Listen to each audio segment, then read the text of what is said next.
Hello all, welcome to బండి let's talk. ఈరోజు ఏంటంటే మనం ఒక న్యూస్ చూస్తూ ఉన్నాం. చంద్రబాబు ఢిల్లీ పర్యటన కొనసాగుతూ ఉన్నట్టుంది. ఈ ఢిల్లీ పర్యటనలో భాగంగా చంద్రబాబు గారు వెళ్ళేసి కేంద్ర ఆర్థిక శాఖ మంత్రి నిర్మలా సీతారామన్ని కలవడం జరిగింది.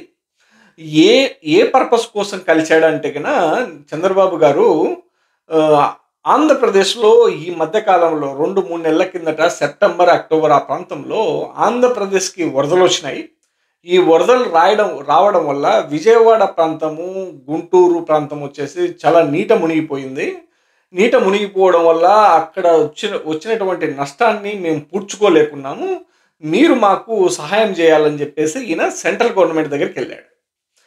కానీ ఈయన వర్షన్ ఎట్లా ఉంటదంటే స్టేట్‌లో ఇక్కడ ఏం వరదలు ఏం రాలేదు. ఈ వరదలు రావడం వల్ల ఎవరికీ జనాలకి నష్టం జరగలేదు. ఎవరు ఇబ్బంది పడలేదని చెప్పేసి ఈయన వర్షన్ చెప్తా ఉంటాడు స్టేట్‌లో. కానీ సెంట్రల్ గవర్నమెంట్ దగ్గరికెళ్ళేసి తను ఎప్పుడైతే సహాయం తీసుకోవాలనుకుంటాడో, ఫినాన్షియల్ అసిస్టెన్స్ పొందాలనుకుంటాడో, సెంట్రల్ గవర్నమెంట్ దగ్గరికెళ్ళేసి మేము నాశనం అయిపోయినాం అని చెప్తా ఉంటాడు. ఎందుకంటే ఇక్కడ స్టేట్ గవర్నమెంట్‌లో చెప్పినాడనుకో జనాలు ఉంచుతారు గదా!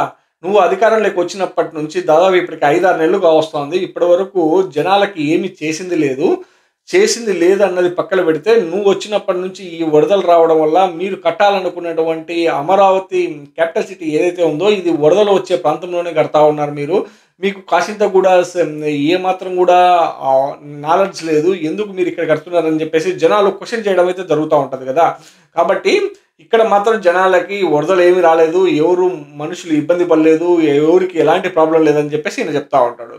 కానీ అక్కడ చూడండి అక్కడికెళ్తే మాత్రం సెంట్రల్ గవర్నమెంట్‌కి ఎళ్ళేసి ఈయన అక్కడ ఫినాన్షియల్ అసిస్టెన్స్ కావాలి కాబట్టి సెంట్రల్ గవర్నమెంట్‌కి ఏం చెప్తా ఉన్నాడంటే, ఎంత విచిత్రం అంటే ఇంతకంటే దౌర్భాగ్యమైన రాజకీయ నాయకుడిని మనం ఎప్పుడు కూడా చూసిందిండం.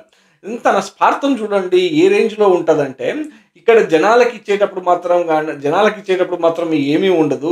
ఏమీ చెప్పడు. అక్కడ మాత్రం తనకు గావాల్సినప్పుడు తన అవసరం ఉంది కాబట్టి సెంట్రల్ గవర్నమెంట్‌కి ఏం చెప్తా ఉన్నాడంటే, విజయవాడ ప్రాంతంలో వరదలొచ్చినాయి. మాకొచ్చేసి జీఎస్టీ ఏదైతే గూడ్స్ అండ్ సర్వీస్ టాక్సెస్ ఏదైతే ఉంటాయో జీఎస్టీని 1% పెంచమని అడుగుతున్నాడంట. అరే! ఇప్పటికే జీఎస్టీ ఎక్కువైపోయేసి జనాల మీద భారం ఎక్కువ పడుతూ ఉంది.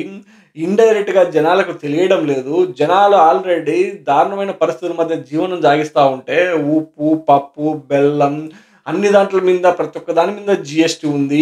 ఈవెన్ తోమే బ్రష్ మీద, పేస్ట్ మీద, కడుక్కునే ర్యాపర్స్ మీద నుంచి ప్రతి ఒక్క డైపర్స్ దగ్గర నుంచి ప్రతి ఒక్క దాని మీద జీఎస్టీ ఉంది. మళ్ళా ఇప్పుడు ఎళ్ళేసి 1% పెంచమని అడుగుతున్నాడంట.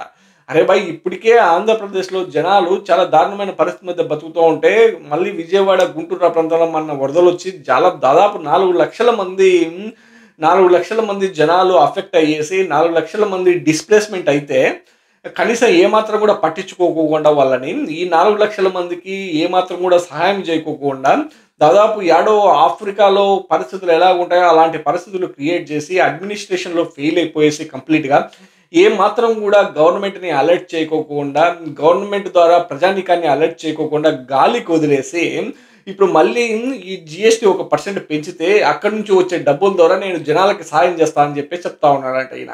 ఇంతకంటే సిగ్గుమాలిన చర్య నాకు తెలిసినంత వరకు ఈ దేశంలో ఏ రాజకీయ నాయకుడు కూడా చేయడు. ఇది చంద్రబాబుకు మాత్రమే సాధ్యమైతదనుకుంటా. ఎందుకంటే ఈయన మీరు చూడండి ఈ ఈ ఈ ఈ గవర్నమెంట్‌లో దాదాపు వచ్చే డెవలప్‌మెంట్ ఏదైతే ఉందో, ఈ డెవలప్‌మెంట్ అంతా ప్రీవియస్ గవర్నమెంట్‌లో ఉన్నటువంటి రిపుల్స్ వల్లే వస్తా ఉన్నట్టుంది.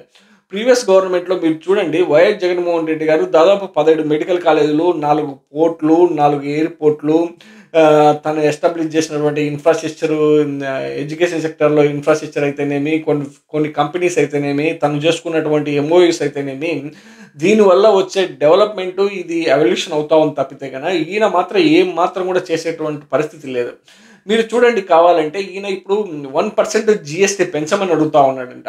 1% జీఎస్టీ పెంచితే ఆల్రెడీ వంట నూనె ఇప్పటికి ఆల్రెడీ పెరిగిపోయింది విపరీతంగా. ఆల్రెడీ కూరగాయలు కాస్ట్ పెరిగిపోయున్నాయి. తర్వాత నిత్యావసర సరుకులన్నీ మొత్తం అంతా పెరిగిపోయున్నాయి.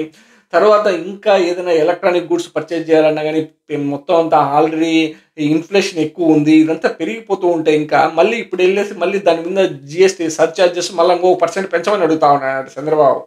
ఇంతకంటే సిగ్గుమాలిన పని ఇంక ఏడ ఉండదు చంద్రబాబు. నాకు తెలిసినంత వరకు నువ్వు ఏదైతే చెప్పినావో జనాలకి, నేను సంపద సృష్టి చేసి ఆ సంపదను పంచుతా అన్నావు కదా! ఇప్పుడు సంపదను సృష్టి చేయకోకుండా మళ్ళా వాళ్ళ మీదనే వాళ్ళు వాళ్ళు వాళ్ళు బతుకుతా అంటే వాళ్ళ మీదనే మళ్ళా భారం మోపి దాదాపు మొత్తం స్టేట్‌లో ఉన్నటువంటి 7,00,00,000 మంది జనాల మీద మళ్ళా భారం మోపడానికి రెడీ అయితానంటున్నాడు చంద్రబాబు. ఒక పర్సెంట్ జీఎస్టీ పెంచితే సపోజ్ మీరు ఎక్కడన్నా ఎళ్లి దాదాపు రూ. 100 కొనుక్కున్నా గాని మళ్ళీ ఇప్పుడు రూ. 100కి వచ్చేది దాదాపు మళ్ళీ 1% పెంచితే మళ్ళా రూ. 1 ఎక్స్‌ట్రా పే చేయాల్సి ఉంటది. ఇప్పుడు లంప్ సమ్‌లో కొనుక్కున్నామనుకో సపోజ్ 10,000 కొనుక్కుంటే దాదాపు నాకు తెలిసినంత వరకు రూ. 100 ఎక్కువ పే చేయాలి మళ్ళీ. ఆ! ఇట్లాంటి పరిస్థితులు కల్పిస్తా ఉన్నాడు చంద్రబాబు. ఏమాత్రం కూడా సంపద సృష్టి అయితే ఎక్కడ కూడా జరగడం లేదు. ఈయన వచ్చినప్పటి నుంచి దాదాపు 6 నెలల టైం కావస్తా ఉంది. 6 నెలల్లో ఏదన్నా ఒక్క కంపెనీ వచ్చేసి మేము హ్యూజ్ ఇన్వెస్ట్‌మెంట్ పెడుతున్నాం అని చెప్పేసి ఒక కంపెనీ కూడా చెప్పలేదు. మీరు చూడండి ఏవైతే ఇవి కంపెనీలొచ్చాయో ఇప్పుడు ఆర్స్‌లోర్ మిట్టల్ నిప్పాన్ కంపెనీ ఏదైతే ఇది వచ్చేసి నార్త్ ఆంధ్రప్రదేశ్‌లో ఏదైతే ఇన్వెస్ట్‌మెంట్ పెట్టాలనుకుంటున్నారో ఇదొచ్చేసి దాదాపు 2, 3 ఏళ్ల కిందటే జగన్మోహన్ రెడ్డి అధికారంలో ఉన్నప్పుడే వాళ్ళొచ్చేసి ఎంఓయూ సైన్ చేసి వాళ్ళు ఆల్రెడీ వాళ్ళ లెటర్ ఆఫ్ ఇంటెన్షన్ వచ్చేసి వాళ్ళు కన్వే చేసినట్టు తెలుస్తోంది. దాంట్లో భాగంగానే అది కంటిన్యూ అవుతోంది. రిలయన్స్ ఏదైతే పెట్టుబడులు పెట్టడానికి ముందుకొస్తా ఉందో ఇది ఆల్రెడీ ఒక ఒక ఇన్వెస్టర్స్ మీట్ కండక్ట్ చేస్తే ఆ ఇన్వెస్టర్స్ మీట్‌కి స్వయాన రిలయన్స్ అధినేత ముఖేష్ అంబానీ వచ్చి పార్టిసిపేట్ చేసి తను స్వయాన చెప్పాడు. నేను దాదాపు వచ్చేసి 1,00,00,000 వరకు ఇన్వెస్ట్‌మెంట్ పెట్టబోతున్నాను ఆంధ్రప్రదేశ్‌లో. మీరు బయోఫ్యూయల్‌కి సంబంధించి గానీ, ఛార్జింగ్ స్టేషన్స్‌కి సంబంధించి గానీ, సోలార్ ఇన్వెస్ట్‌మెంట్స్ గానీ, ఈ దీంట్లకి సంబంధించి నేను దాదాపు 1,00,00,000 వరకు ఆంధ్రప్రదేశ్ ప్రాంతంలో ఇన్వెస్ట్‌మెంట్ పెట్టబోతున్నాను అని చెప్పేసి స్వయాన జగన్మోహన్ రెడ్డి గారి సమక్షంలో తను చెప్పినటువంటి పరిస్థితి ఉంది. ఆ తర్వాత ఇప్పుడు మళ్ళా వీళ్ళు చెప్తా ఉన్నారు, వీళ్ళు మా అధికారంలో వస్తున్నాయని. మీ అధికారంలో రావట్లేదురా నాయనా. మీ అధికారంలో మీరు ఏదైనా ఒక ఇండస్ట్రియల్ సబ్మిట్ ఏమైనా కండక్ట్ చేశారా? ఇండస్ట్రియల్ ఏదైనా కాన్ఫరెన్స్ ఏమైనా కండక్ట్ చేశారా? కండక్ట్ చేసింటే కనీసం ఏదన్నా ఒక బిగ్ ఇండస్ట్రియలిస్ట్‌కి సంబంధించి ఎవరైనా వచ్చి వాళ్ళ ఒపీనియన్స్ కానీ, వాళ్ళ ఇంట్రెస్ట్ కానీ ఏమైనా కన్వే చేశారా? మేము ఇన్వెస్ట్‌మెంట్స్ పెడతామని. లేదు, ఇంతవరకు ఏం జరగలేదు. అదేదో ఒకటి డ్రోన్ షో చేసినట్టున్నారు. అది పిల్లగాళ్ళ కోసము. తర్వాత ఇంకోటేదో చేసినట్టున్నారు. ఇవన్నీ ఏమాత్రం కూడా ఇన్వెస్ట్‌మెంట్స్‌ని అట్రాక్ట్ చేసే పరిస్థితి అయితే కనిపించట్లేదు. తర్వాత ఇంకోటి ఏదైతే ఉందో టీసీఎస్ వచ్చేసి ఆల్రెడీ వాళ్ళ ఒపీనియన్ కన్వే చేసినారు. జగన్మోహన్ రెడ్డి అధికారంలో ఉన్నప్పుడు జగన్మోహన్ రెడ్డి వాళ్ళకి స్ట్రాంగ్‌గా కన్వే చేసినాడు టీసీఎస్ టీమ్‌కి. Please go ahead and you can invest lot of amount in the Vizag because Vizag having the lot of potential to grow in future very quickly. That's why we also decided to shift the out of 3 capitals, 1 capital we are going to make a Vizag. Vizag will be a good place to survive and attract lot of investments because of city and because of history of the Vizag city. This is the best place to make it as a upcoming city are future capital of Andhra Pradesh అని చెప్పేసి తను convey చేసి TCS టీమ్‌కి టీసీఎస్‌ని welcome చేసి వైజాగ్‌లో investment పెట్టండి, ఒక 10,000-15,000 ఉద్యోగాలు ఇవ్వండి అని చెప్పేసి తను రిక్వెస్ట్ చేసిన తర్వాత ఆల్రెడీ అప్పట్లో ఉన్నటువంటి ఇప్పుడు కూడా ఎవరైతే ఉన్నారో Tata Sons chairman N Chandrasekaran ఎవరైతే ఉన్నారో ఆయన స్వయాన జగన్మోహన్ రెడ్డి గారికి కలిసి జగన్మోహన్ రెడ్డి గారికి కన్వే చేయడం జరిగింది. నేను విల్లింగ్‌గా ఉన్నాను, మేము వైజాగ్‌లో మేము టీసీఎస్ సెంటర్ పెడుతున్నాం అని చెప్పేసి. నాకు తెలిసినంత వరకు